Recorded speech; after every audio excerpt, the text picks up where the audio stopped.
Hey everyone, ready for the ultimate side dish that steals the show at any barbecue or potluck? Today, we're making the most incredibly creamy and flavorful potato salad. It's super simple, even if you're new to cooking, and guaranteed to be a crowd pleaser.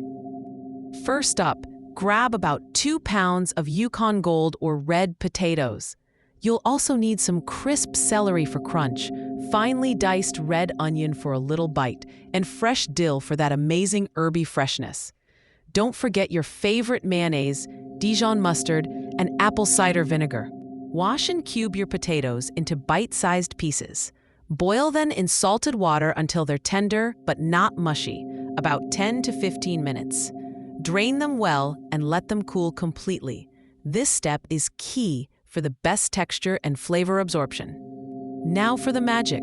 In a bowl, whisk together a cup of good quality mayonnaise, a couple tablespoons of Dijon mustard, and a splash of apple cider vinegar. Add a pinch of sugar, salt, and black pepper to taste.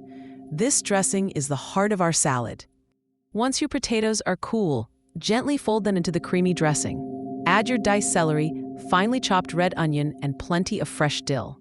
Mix everything until it's beautifully coated, ensuring every potato piece is covered in that deliciousness. For the best flavor, cover your potato salad and chill it in the fridge for at least an hour. This lets all those delicious flavors meld together. Serve it up cold and watch it disappear. You're going to love this easy, creamy classic.